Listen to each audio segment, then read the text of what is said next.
Selamat datang di channel Misteri Dunia. Tempat di mana menceritakan kisah-kisah horor yang ada di penjuru dunia. Jika kalian suka dengan video Misteri Dunia, jangan lupa tekan like, komen, subscribe, dan nyalakan tombol loncengnya agar kalian tidak ketinggalan video-video berikutnya. Selamat menonton. Stanley Hotel adalah sebuah bangunan besar dan tua yang terletak di kota kecil Estes Park, Colorado, Amerika Serikat. Dari luar, tampilannya terlihat seperti hotel mewah, pada umumnya arsitektur klasik, pemandangan indah, dan sejarah panjang yang membentang lebih dari 100 tahun. Tapi banyak orang tidak datang ke sini hanya untuk menginap. Mereka datang untuk mencari jawaban dari pertanyaan yang belum selesai. Apa yang sebenarnya terjadi di dalam hotel ini? Tempat ini sudah lama disebut-sebut sebagai salah satu hotel paling berhantu di dunia. Bukan sekadar rumor biasa, tapi berdasarkan banyak kesaksian yang tercatat, foto-foto aneh, rekaman audio yang tidak bisa dijelaskan, serta pengalaman langsung dari pengunjung dan pekerja hotel itu sendiri. Stanley Hotel tidak hanya terkenal karena penampakan atau suara misterius. Hotel ini menjadi sorotan dunia setelah penulis horor terkenal, Stephen King, menginap di kamar 217 dan mengalami mimpi buruk yang menginspirasi lahirnya novel The Shining. Sejak saat itu, reputasi Stanley Hotel sebagai hotel berhantu makin meluas dan tidak bisa dipisahkan dari dunia supranatural. Dalam seri ini, kita akan membahas semua sisi dari Stanley Hotel. Kita akan menggali sejarah pendiriannya, insiden-insiden yang terjadi di masa lalu, hingga pengalaman para pengunjung yang mengaku mengalami kejadian aneh. Semua akan dijelaskan secara detail dan menyeluruh. Mulai dari kamar 217 yang menjadi pusat banyak cerita horor, hingga lorong-lorong di lantai atas yang sering disebut sebagai tempat munculnya penampakan anak-anak kecil dan sosok tinggi berpakaian gelap. Kita juga akan menelusuri kisah suara piano yang masih terdengar dimainkan, padahal ruang musik dalam keadaan kosong. Pertanyaannya sekarang, apakah semua ini nyata? Atau hanya karena pengaruh cerita, film, dan imajinasi yang dibiarkan tumbuh terlalu jauh? Sebelum kita masuk ke segmen pertama, mari siapkan pikiran kita untuk menilai sendiri.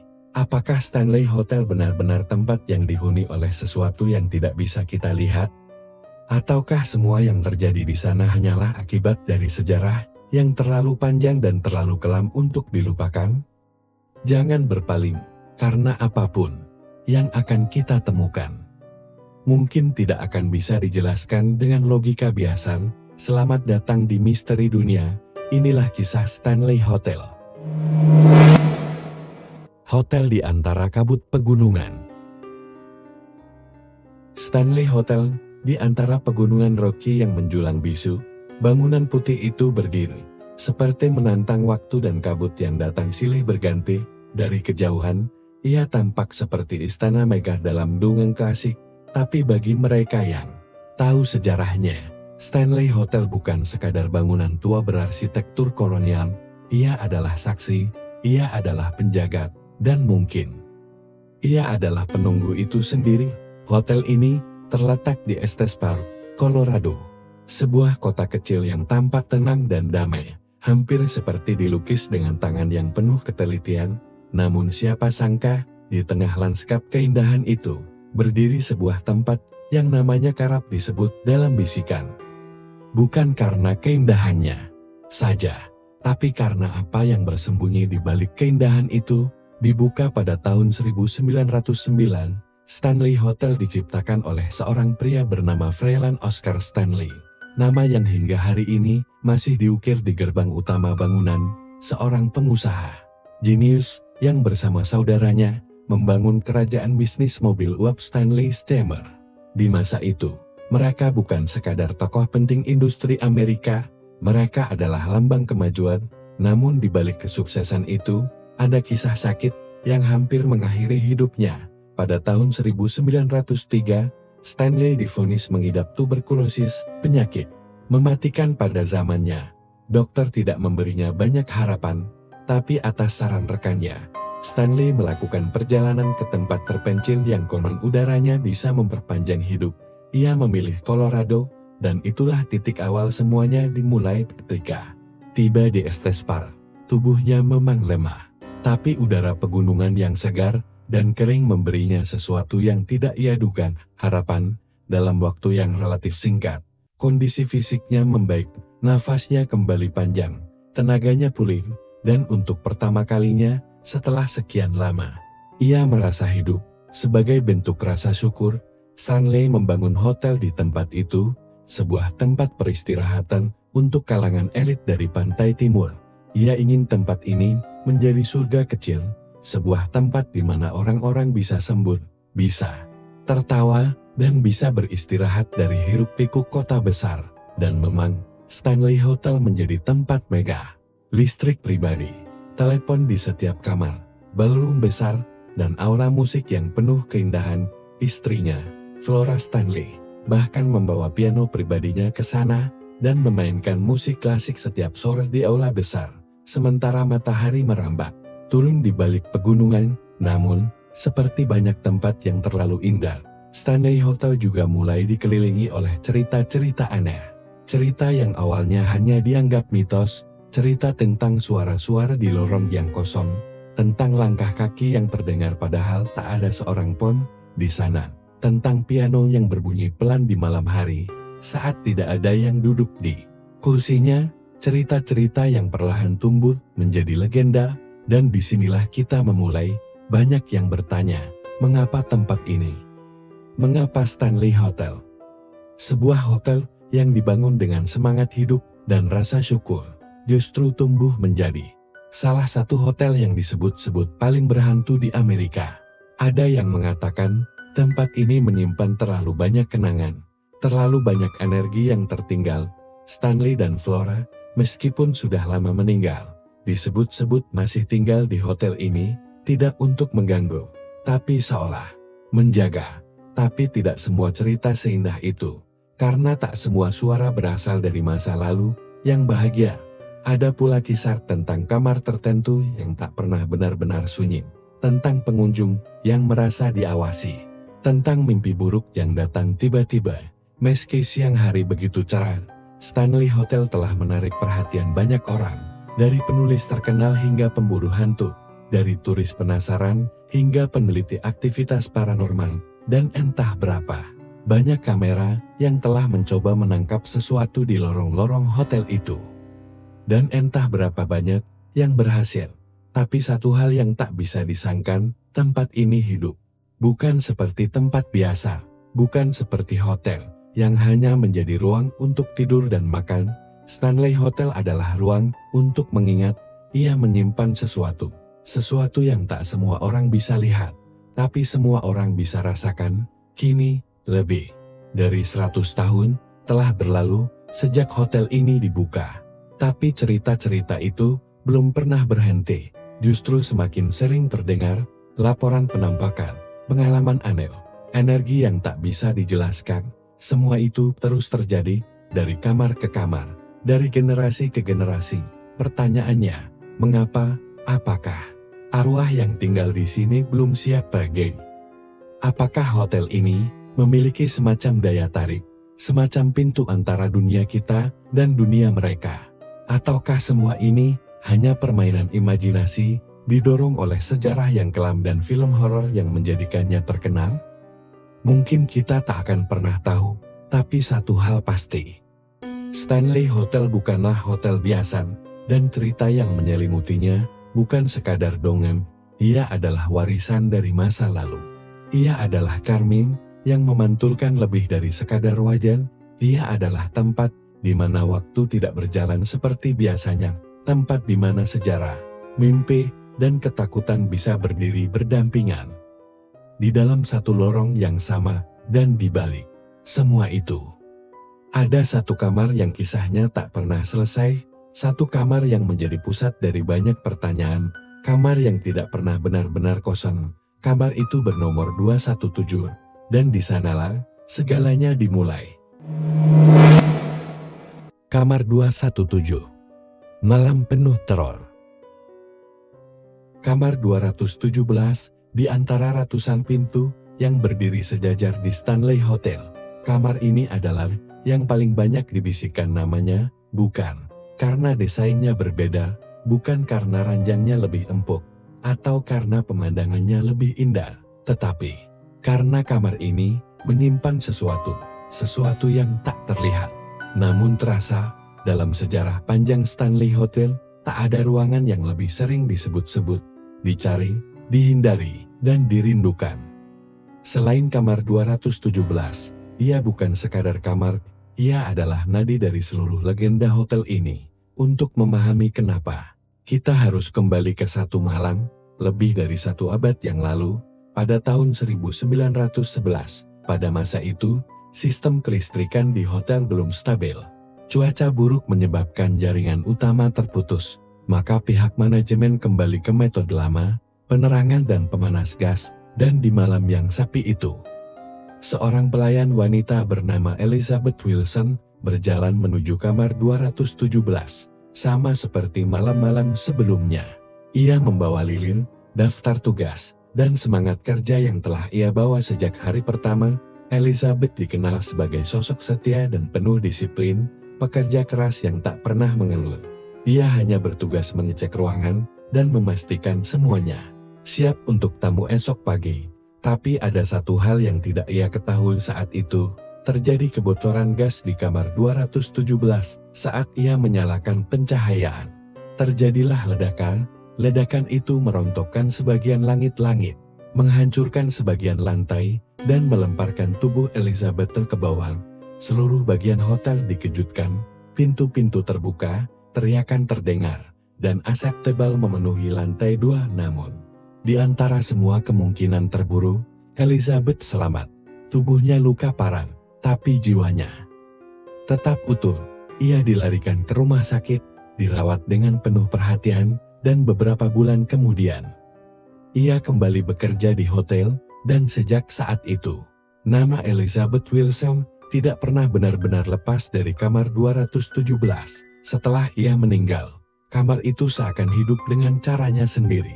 Tamu-tamu mulai melaporkan hal-hal yang ganjil, bukan ancaman, bukan gangguan kasar, tetapi sesuatu yang terlalu rapi, terlalu sopan, dan terlalu tidak masuk akal.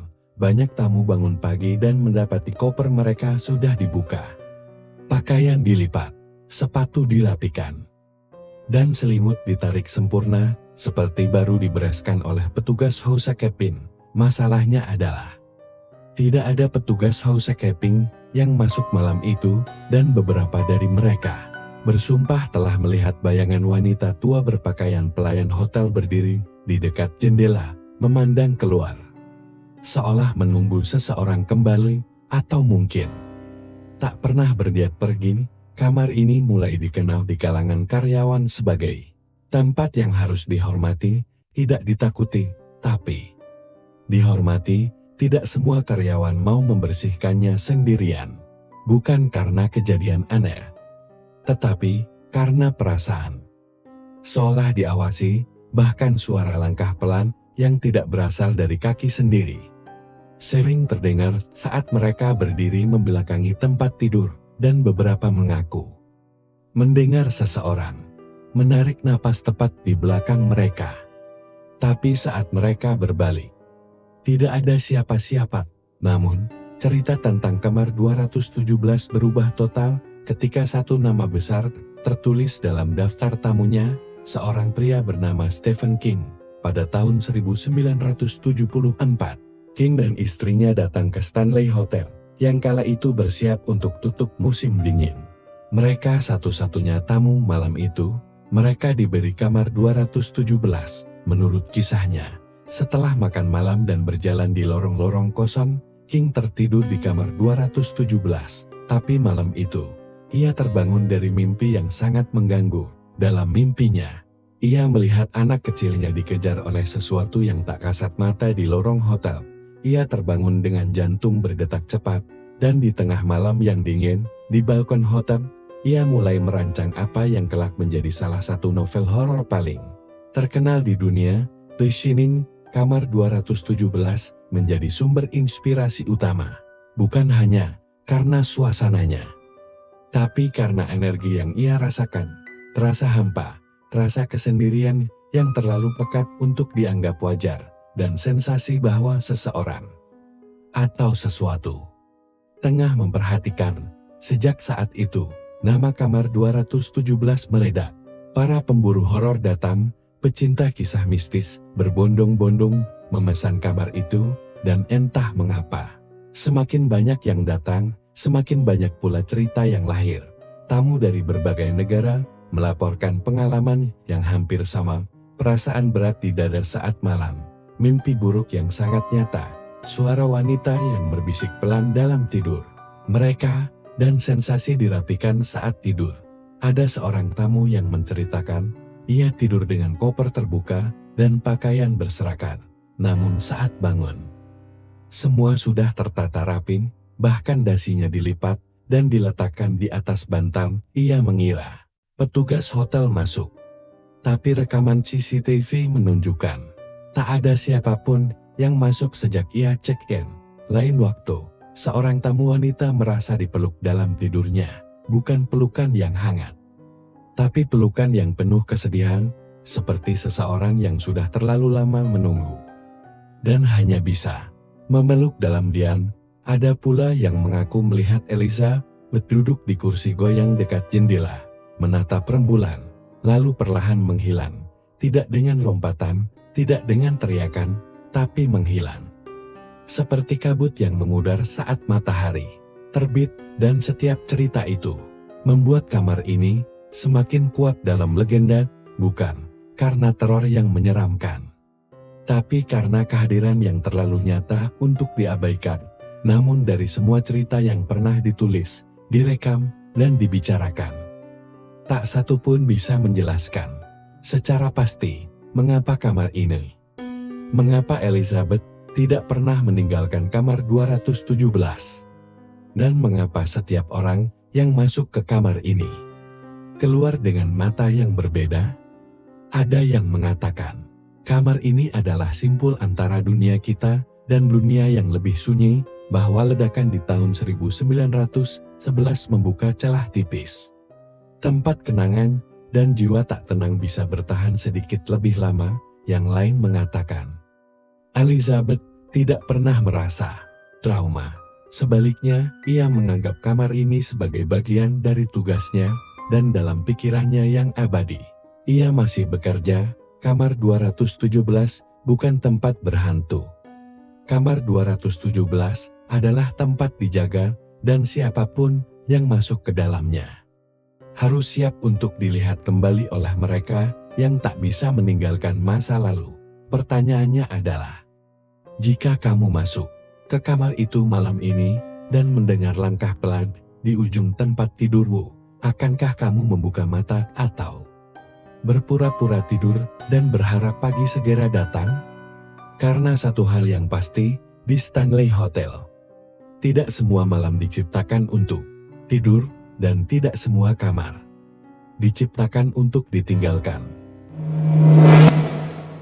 Aula dan piano Flora melangkah ke dunia lain.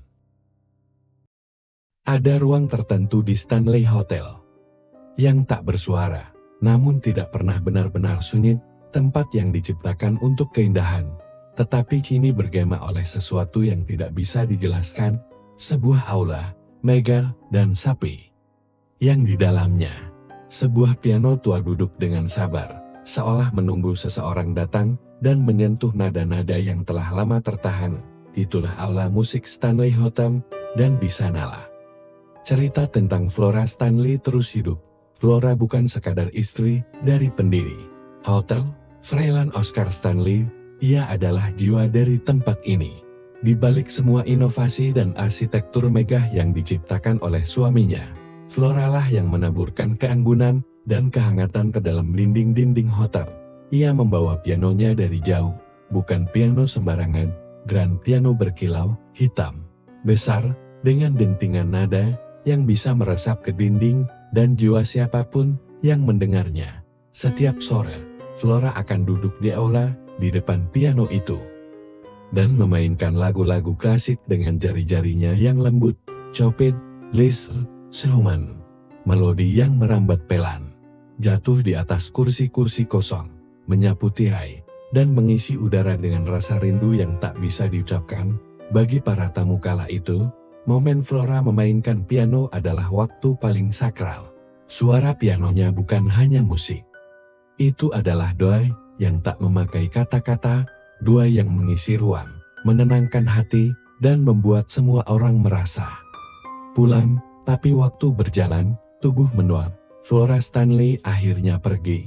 Namun entah bagaimana, suara pianonya tidak ikut mati bersamanya.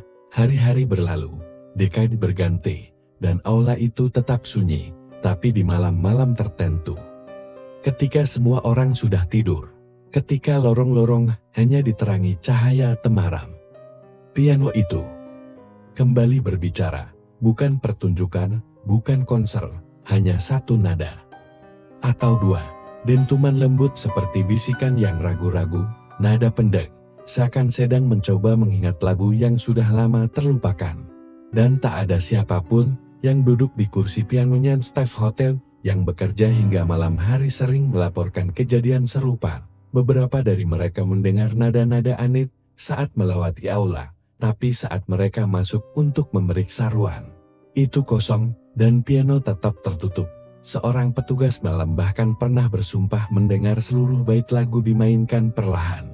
Ia berdiri membeku di luar pintu, tidak berani masuk, dan saat ia akhirnya memberanikan diri, piano sudah diam, hening, tapi udara di ruangan itu terasa lain, lebih dingin, lebih berat, seperti ada yang masih tinggal. Fenomena itu terus berulang, dan para tamu mulai mendengarnya juga.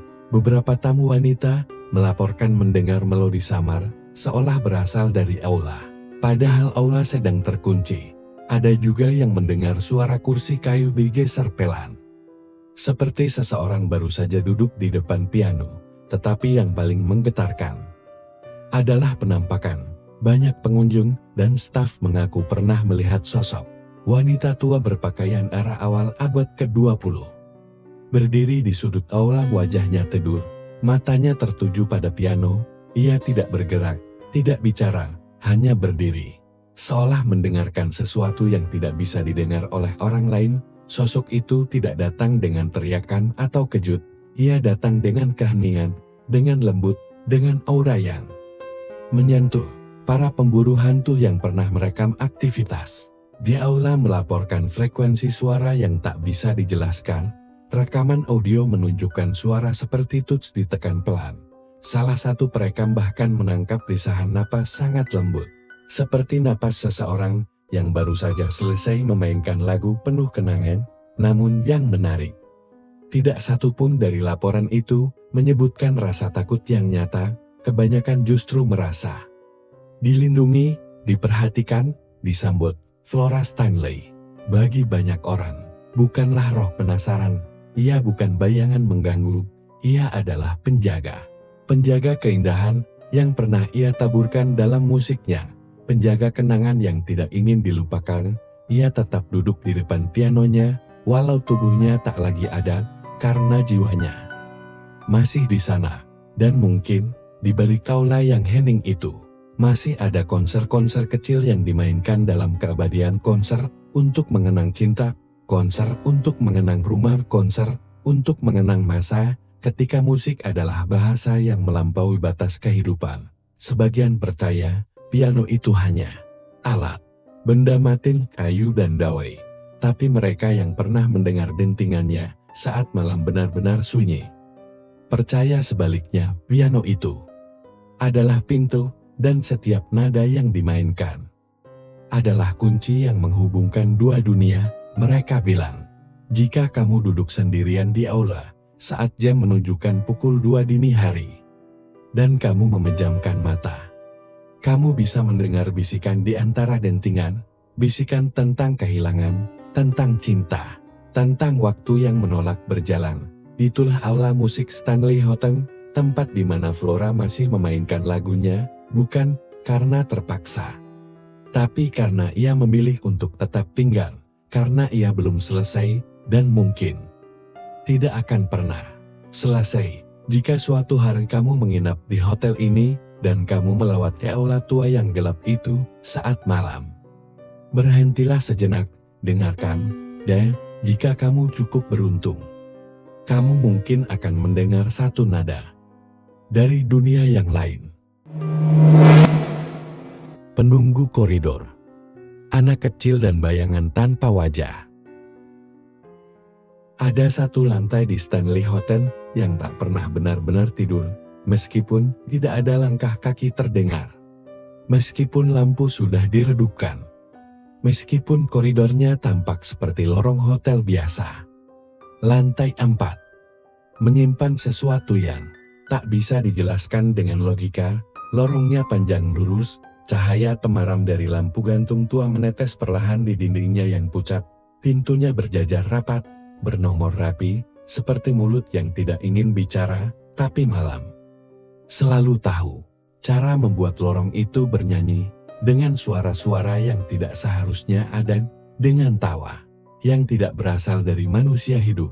Lantai 4 adalah rumah dari legenda yang paling mengganggu dari Stanley Hotel, bukan karena tragedi, bukan karena sejarah kelam, tetapi karena apa yang masih berkeliaran di sana. Bahkan ketika tak seorang pun berada di lorong itu, banyak tamu yang datang karena cerita hantu kamar 217, atau karena keinginan bertemu suara piano Flora di aula.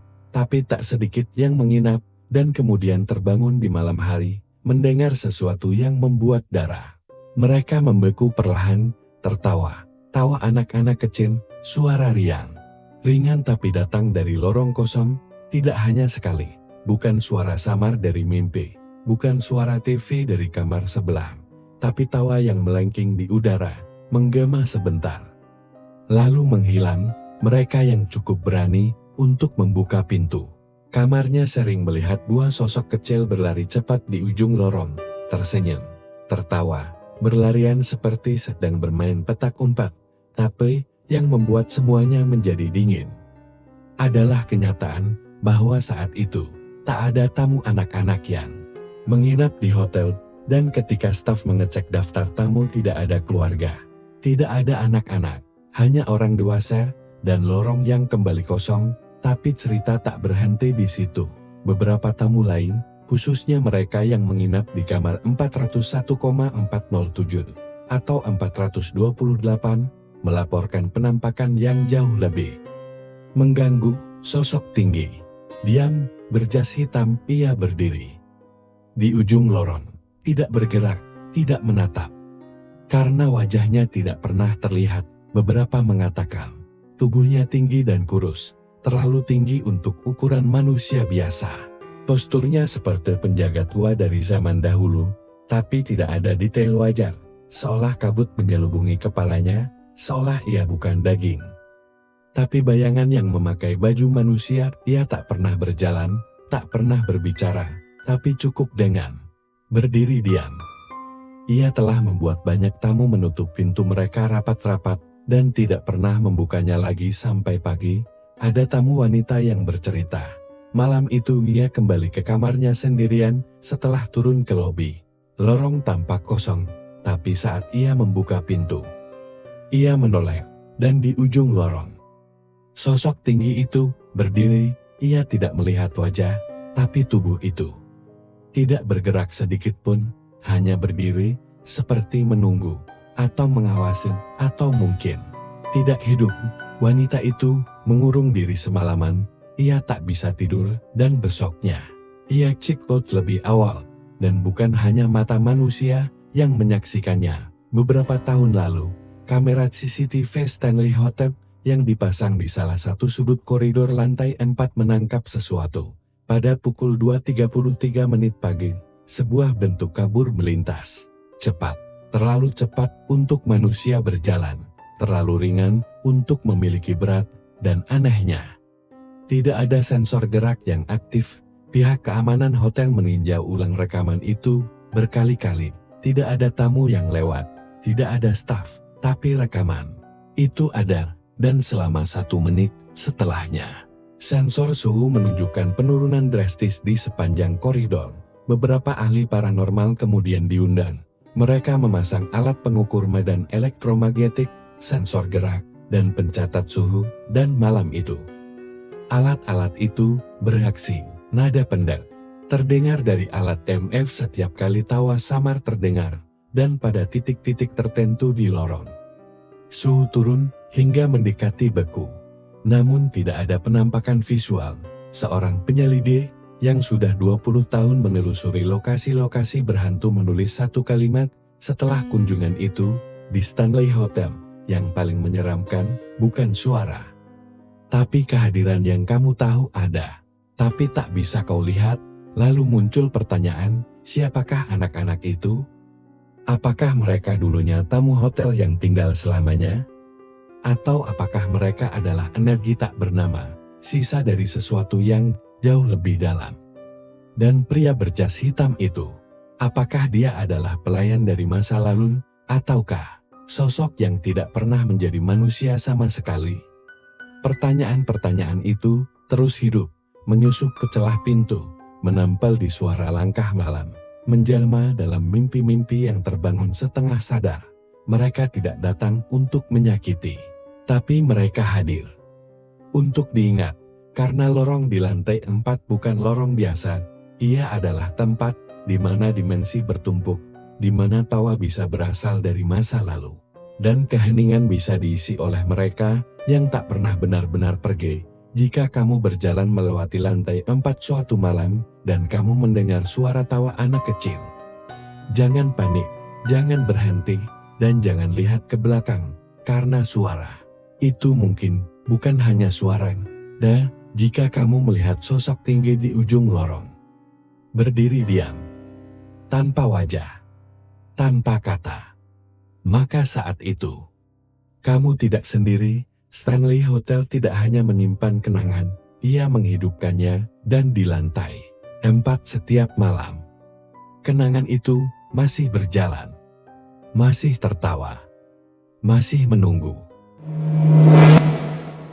Kisah para pekerja dan pengunjung, mereka yang pernah melihatnya. Ada satu hal yang membedakan Stanley Hotel dari sekian banyak bangunan tua di Amerika. Bukan hanya sejarahnya, bukan hanya arsitekturnya, dan bukan hanya inspirasi yang diberikannya pada kisah-kisah horor dunia. Yang membedakan adalah konsistensinya. Konsistensi dalam ketidakwajaran, dalam suara-suara yang muncul tanpa asal, dalam kehadiran-kehadiran yang tidak bisa dijelaskan, namun tak bisa disangkal. Segmen ini adalah tentang mereka yang telah melihatnya, bukan legenda, bukan cerita turun-temurun, tapi mereka yang berdiri di dalam hotel itu, yang bekerja di balik pintu-pintu kamar, yang tidur di balik selimutnya, yang berjalan menyusuri lorong-lorong saat malam terlalu sunyi, dan yang merasakan bahwa mereka tidak pernah benar-benar sendirian. Aku mulai dari kisah para pekerja, mereka yang datang setiap hari, yang menjaga hotel, membersihkan kamar, mengecek lorong-lorong, dan bertugas ketika tamu sudah tertidur. Mereka tak mencari cerita, mereka hanya ingin bekerja, tapi Stanley Hotel memilih mereka. Salah satu housekeeper veteran, Mary, pernah berkata, "Aku tidak takut, tapi aku tidak pernah merasa sendiri di kamar 418 setiap kali aku berdiri di dekat tempat tidur. Aku merasa seseorang memperhatikanku dari balik cermin." Mary tidak hanya sekali merasakan itu, ia pernah mendengar suara langkah pelan, seperti kaki anak kecil yang tidak memakai sepatu, saat ia menoleh lorong kosong, tapi napasnya langsung berat, seolah udara tiba-tiba menjadi tebal.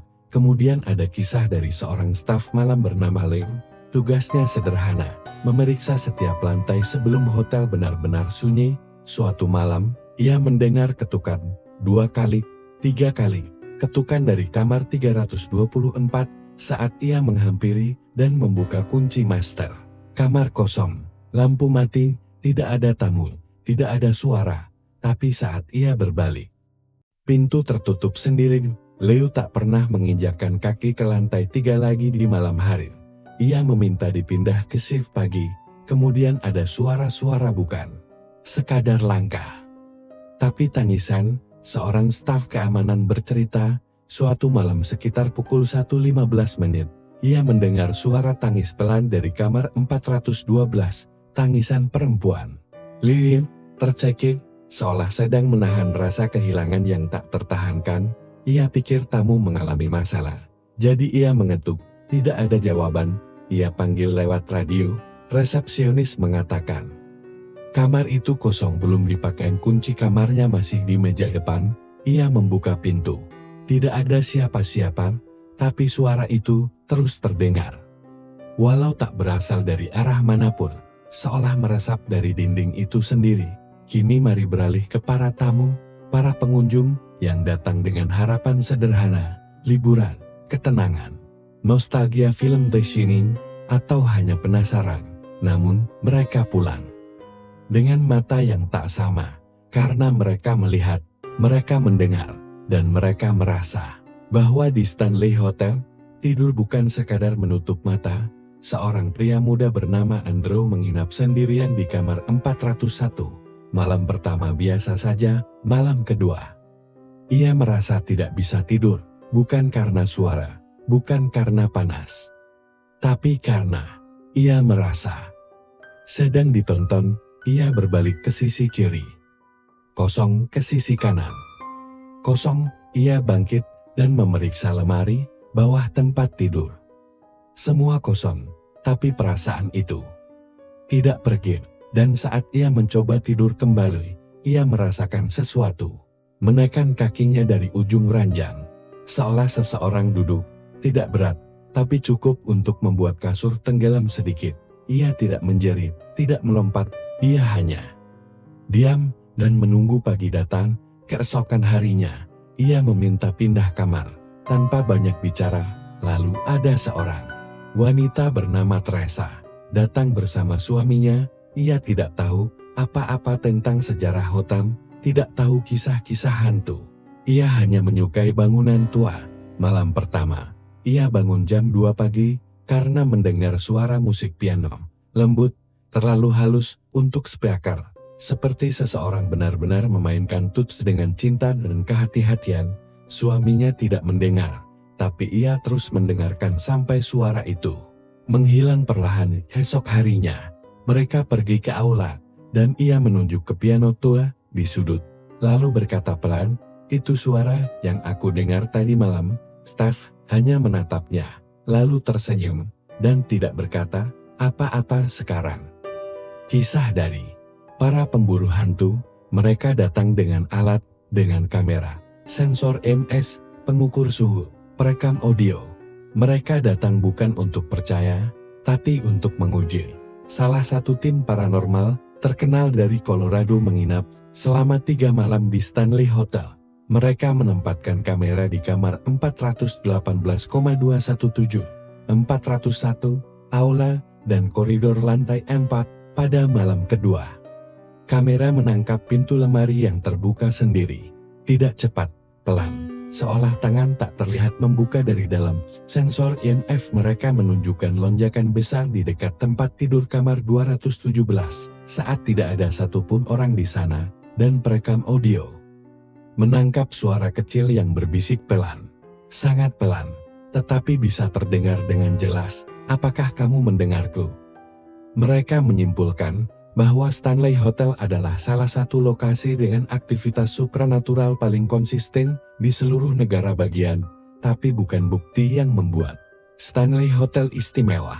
Bukan karena fotonya, bukan karena video viralnya, tapi karena kisah-kisah seperti ini yang terus datang, terus bertambah, terus hidup. Cerita dari para pekerja yang hanya ingin menyelesaikan tugas, tapi pulang dengan perasaan tidak bisa dijelaskan. Cerita dari tamu yang ingin menikmati malam, tapi malah tertahan di antara kenyataan dan mimpi. Cerita dari para pengamat yang akhirnya menjadi saksi. Semua cerita itu menyatu, membentuk entitas yang lebih besar dari sekadar bangunan, membentuk memori kolektif yang menolak dilupakan. Dan Stanley Hotel menjadi lebih dari sekadar hotel. Ia menjadi pintu, penjaga, dan panggung Bagi mereka yang belum ingin mengucapkan selamat tinggal, jika malam ini kamu menginap di Stanley dan mendengar suara langkah kecil di lorong, atau ketukan pelan di pintu, atau rasa solar kamu sedang diperhatikan dari bayangan. Ingatlah satu hal, mungkin kamu bukan satu-satunya yang pernah berada di situ, dan mungkin mereka yang sudah lama pergi belum pernah benar-benar meninggalkan tempat ini. The Shining, fiksi yang tidak sepenuhnya fiksi. Bayangkan malam yang sunyi, begitu sunyi, hingga kamu bisa mendengar detak jam berdetak seolah menghitung waktu bukan dengan angka, tapi dengan napas, 1, 2, 3. Setiap detik terasa seperti sebuah pintu yang dibuka ke arah sesuatu yang tak dikenal. Dan di malam seperti itulah, seorang pria duduk di balkon sebuah hotel dengan tatapan kosong ke arah hutan gelap yang membingkai pegunungan. Namanya Stephen King, seorang penulis muda, belum menjadi legenda, belum memiliki mahakarya, namun malam itu dia akan bermimpi, dan dari mimpi itu lahirlah The Shining, karya yang tak hanya mengubah hidupnya, tetapi juga mengukuhkan Stanley Hotel sebagai tempat di mana batas antara realitas dan fiksi lenyap tanpa jejak. Cerita dimulai pada tahun 1974. Stephen King dan istrinya, Tabitha, memutuskan untuk melakukan perjalanan singkat ke Colorado. Mereka tiba di Stanley Hotel tepat sebelum musim dingin. Hotel itu akan ditutup esok hari. Para tamu sudah pergi, lorong-lorong kosong, ruang makan sepi, dan malam turun seperti kabut yang menyelimuti seluruh tempat. King diberi kamar 217, kamar yang sejak dulu sudah berbisik pada orang-orang yang menginap di dalamnya, tapi King belum tahu itu. Belum ada cerita hantu dalam benaknya, belum ada labirin salju, belum ada dining, belum ada Jack Torrance. Malam itu mereka makan malam di ruang makan besar, hanya mereka berdua. Lampu gantung menyala redup, lantunan musik lama mengalun dari speaker tua, dan King merasakan sesuatu, bukan ketakutan, melainkan kehampaan yang berbicara dalam diam. Mereka tidur, dan di malam itulah Stephen King bermimpi. Dalam mimpinya, putranya yang berusia 3 tahun berlari di lorong hotel, lorong yang panjang dan tak berujung. Dindingnya berwarna merah, dan ada sesuatu mengejarnya, sesuatu tak terlihat. Danny berteriak. King terbangun, tubuhnya basah oleh keringat, napasnya pendek, jantungnya berdentum. Ia bangkit, meraih rokok, keluar ke balkon, melihat pegunungan di malam gelap, dan di sana, di antara kabut dan keheningan, ia mulai menulis tentang sebuah keluarga yang tinggal di hotel yang ditutup selama musim dingin, tentang seorang ayah yang perlahan kehilangan akal sehatnya, tentang seorang anak yang bisa melihat lebih dari dunia biasa, dan tentang hotel yang hidup. The Shining bukan hanya novel horor, ia adalah manifestasi dari sesuatu yang tak bisa dijelaskan, bukan hanya tentang kerasukan, bukan hanya tentang kegilaan, tapi tentang hotel itu sendiri, tentang Stanley Hotel yang memberikan semua bahan bakarnya. Dan yang paling mengerikan adalah ini, banyak kejadian dalam buku itu benar-benar terjadi. King menulis tentang kamar berhantu, tentang anak-anak tak kasat mata yang berlari di lorong, tentang suara-suara yang terdengar dari ruang kosong, tentang sejarah yang hidup dan tidak bisa dikubur, dan para tamu Stanley Hotel sejak buku itu terbit mulai sadar bahwa mereka tidak hanya membaca fiksi, mereka membaca kenyataan yang hanya dibungkus dalam bahasa lain. Ada sesuatu yang menarik di sini. The Shining bukan diciptakan, The Shining diturunkan seolah Stanley Hotel sendiri yang membisikkan ceritanya pada King, seolah bangunan itu dengan kayu tua, wallpaper berdebu, dan lorong-lorong panjangnya adalah makhluk hidup yang hanya menunggu seseorang untuk menuliskan kisahnya. Dan King adalah pena itu. Di dalam novel, Overlook Hotel tampak seperti tokoh utama. Ia memiliki keinginan, dia lapar, ia mengubah orang, ia menyimpan jiwa, Bukankah itu juga yang kita dengar dari kisah para tamu Stanley Hotel? Tentang kamar yang tidak mau ditinggalin, tentang suara tangisan yang tidak berasal dari manusia, tentang langkah-langkah yang mengiringi kamu dari belakang, tentang rasa diperhatikan yang tidak bisa dijelaskan. The Shining bukan sekadar karya sastra, ia adalah cermin yang memantulkan kembali sesuatu yang sebenarnya sudah ada. Di balik tirai, di balik dinding, di balik kenyataan, dan kemudian muncullah film. Stanley Kubrick mengarahkan The Shining pada tahun 1980. Film itu legendaris, dingin, kosong, brilian, namun ada ironi. Film itu tidak difilmkan di Stanley Hotel. Kubrick menggunakan lokasi lain, namun tetap saja dunia mengaitkannya dengan hotel di Colorado itu, karena nyawanya berasal dari sana. Namun pada tahun 1997, Stephen King akhirnya mendapatkan versinya sendiri.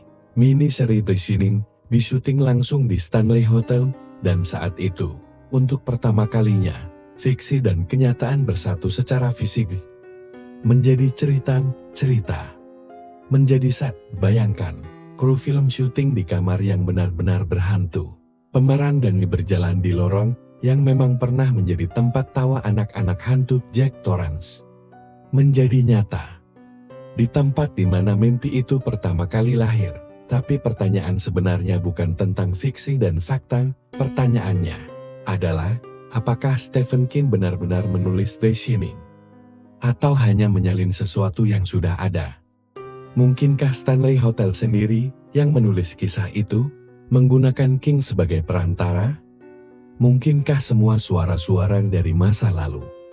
Semua langkah kaki?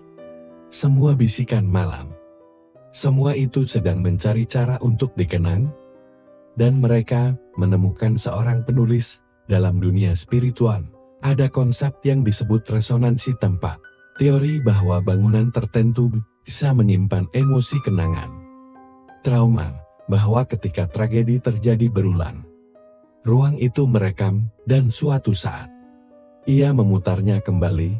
Stanley Hotel bukan hanya bangunan tua, ia adalah pita kaset besar yang merekam semua tawa, semua air mata, semua kehilangan, semua cinta, dan saat malam cukup sunyi, ia menekan tombol play, dan mungkin hanya orang-orang tertentu yang bisa mendengarnya. Stephen King mendengar.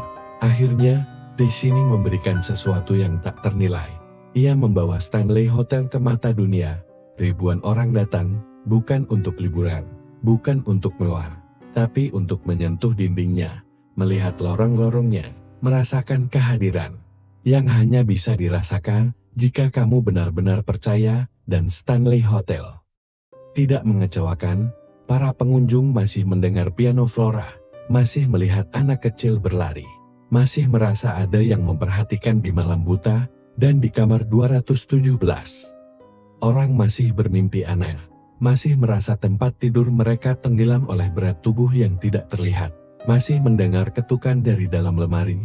Inilah paradoks terbesar Stanley Hotel. Makin terkenal, makin misterius.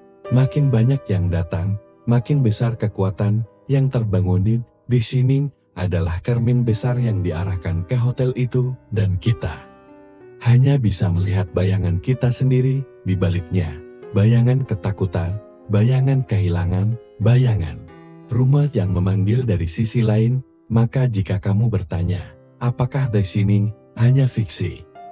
Jawabannya adalah, tidak. Fiksi adalah pintu, dan Stanley Hotel adalah kuncinya. Waktu tak pernah benar-benar berjalan lurus. Ia melingkar, berputar, dan kadang terjebak, seperti gema suara langkah kaki di koridor tua yang tak pernah sepi, seperti napas di cermin kamar yang tidak pernah benar-benar bersih, seperti nama yang dibisikkan di antara dinding-dinding batu yang membatu. Selama 6 segmen, kita telah berjalan, menyusuri lorong-lorong sunyi, memasuki kamar-kamar tua yang menyimpan lebih dari sekadar ranjang dan meja, mengintip di balik tirai waktu dan suara yang terlupakan. Stanley Hotel bukan hanya tempat, ia adalah perasaan. Ia bukan hanya bangunan, Ia adalah energi yang tak pernah mati, menunggu, diam-diam. Seperti arwah yang tak pernah selesai bercerita, kita telah melihatnya melalui sejarah pendirinya Freeland Oscar Stanley. Seorang pria yang menciptakan hotel sebagai pelarian dari kematian, namun secara tak sengaja. Justru membangun rumah, bagi mereka yang tidak bisa mati ironis, dan begitu manusiawi, di kamar 217, kita menyaksikan bagaimana kenyataan dan mimpi buruk bertemu, bercampur di antara api, gas, dan keajaiban. Di sana, seorang pelayan terluka, di sana pula seorang penulis bermimpi, dan dunia tak lagi sama setelahnya. Kita dengar suara piano Flora, lembut, namun menusuk. Apakah itu kenangan? Atau cinta yang enggan dilupakan? Lalu kita menyusuri lorong lantai 4 melihat anak-anak yang berlarian tanpa tubuh. Mendengar tawa. Dari waktu yang telah mati, menatap sosok tinggi berjubah gelap, yang berdiri. Hanya berdiri. Tanpa wajah. Tanpa suara. Tapi cukup untuk membuat kita tak pernah tidur dengan lampu padam. Kemudian kita dengarkan para pekerja. Bukan paranormal, bukan aktor, hanya manusia biasa yang kebetulan bekerja di tempat yang tidak biasa. Ketukan, tangisan, langkah tanpa tubuh. Mereka semua bersaksi, tanpa diminta, tanpa dibayar, tanpa glorifikasi. Karena kebenaran kadang memang hanya perlu didengar tanpa dipertanyakan. Dan tentu saja, kita menelusuri bagaimana mimpi Stephen King di malam musim dingin itu menjadi The Shining, bukan sekadar buku horor, tetapi sebuah cermin yang memantulkan kembali seluruh energi gelap yang diserap oleh Stanley Hotel selama puluhan tahun. Apakah King menulis novel itu? Atau hanya menyalin apa yang telah disiapkan oleh sesuatu dari dimensi lain? Kita tidak tahu, dan mungkin kita tidak perlu tahu. Tapi sekarang, saat segalanya telah dikisahkan, saat setiap lorong telah kita jejaki, saat setiap roh telah kita biarkan bersuara, aku ingin bertanya padamu, apa yang kamu rasakan sekarang? Apakah kamu percaya bahwa Stanley Hotel benar-benar berhantu? Apakah kamu percaya suara-suara itu nyata? Apakah kamu percaya bahwa tempat ini menyimpan jiwa-jiwa yang tertinggal? Atau apakah kamu percaya bahwa semua ini adalah cermin bagi ketakutanmu sendiri? Mungkin yang paling menyeramkan bukanlah hantunya, tetapi diri kita sendiri yang selalu ingin percaya bahwa dunia ini lebih dari sekadar dinding dan waktu, bahwa ada sesuatu yang menunggu, mengawasi, dan sesekali menyentuh kita di malam paling sunyi. Waktu akan terus berjalan, para tamu akan terus datang dan pergi. Stanley Hotel akan tetap berdiri, dingin, diam, menanti siapa lagi yang akan masuk dan mendengar bisikan, tawa, atau jeritan kecil yang tak pernah keluar dari kerongkongan manusia. Dan ketika kamu menutup pintu kamarmu malam ini, dan kamu mendengar ketukan lembut dari balik dinding, bukan angin, bukan pipa air, bukan tetangga kamar, mungkin itu Stanley Hotel yang belum selesai padamu, yang ingin dikenang, yang ingin menulis cerita baru dengan kamu sebagai tokohnya. Terima kasih telah menonton, telah menyusuri semua misteri, telah percaya atau memilih untuk tidak. Kita akan bertemu lagi di tempat lain yang tak kalah menyeramkan, tak kalah sunyi, dan tak kalah abadi. Sampai jumpa di Misteri Dunia.